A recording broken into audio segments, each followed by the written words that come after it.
Today, my husband and kids are off camping, so I decided to get started on this week's chores. While my sourdough proves, I get started on tenderizing the 50 pounds of steak my husband slaughtered last weekend. This will make the meat nice and juicy and delicious when we eat it raw and unrefrigerated tomorrow. I absolutely love doing this because it's such a good arm workout. I haven't been able to use my Pilates studio in the woodshed because it's been taken over by a strange and ominous presence. Next, I stir the raw milk for little Garth, my 5-year-old who's teething again. He absolutely loves to chew on the hard bits in it. We're homeschooling him, but we're waiting to teach him adjectives until he's 6. So he couldn't describe the strange presence after wandering into the woodshed one afternoon. He's the only one besides my husband who's seen it. He hasn't really been the same since.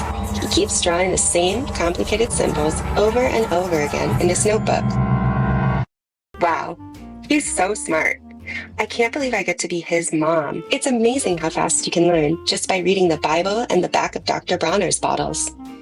I've been getting a lot of comments saying I promote an unrealistic patriarchal lifestyle, but this is just the life I choose. It's okay if you wouldn't. I know not every woman would be okay with their husband coming home early from a hunting trip and disappearing into the woodshed for 5 hours, then telling you that if you look into it without his permission, he'll divorce you. Marriage is about compromise. I guess when you don't know where your food comes from, you also can't live with an omnipresent sense of dread stalking your waking life. And that's fine. If you want a 9-to-5 corporate life, that's okay. It's just not for me. Next, my eldest twins, Elderberry and Fawn, always love to eat vinegar tripe, so I'm grinding some thyme before I slaughter the calf. For the past few days, there's been a foul black sludge leaning out of the shed and into the soil. The twins love to play in it. They can just spend hours gazing into the black ooze, and they sometimes forget to eat or blink. When your little ones don't have measles vaccine mercury coursing through them, they are so much more connected to nature. After spending the night whispering to the woodshed, Elderberry told me, man has no more use for God or the devil because he has created a hell here on earth. But if she was in public school, she'd be canceled for even mentioning Christianity. Now, I'm preparing Garth's leftover ivermectin from breakfast to give to our beautiful horse, Cobalt. I feel so at peace with him.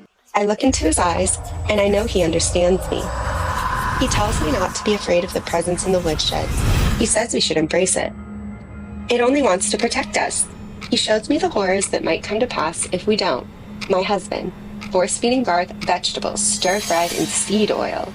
Fawn and Elderberry asking to read a non-binary book about the civil rights movement.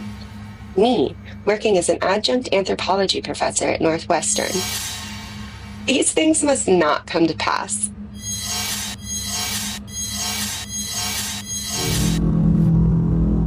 I'm ready to embrace the presence. I guess if you're a woman who doesn't understand the value of serving your husband and God by making Mountain Dew from scratch, then you can't understand why you'd answer a pulsing void in the corner of your subconscious. My husband and children just got home. I'm so excited to tell them it's all going to be okay. We just have to let the presence in. They'll understand. Make them understand.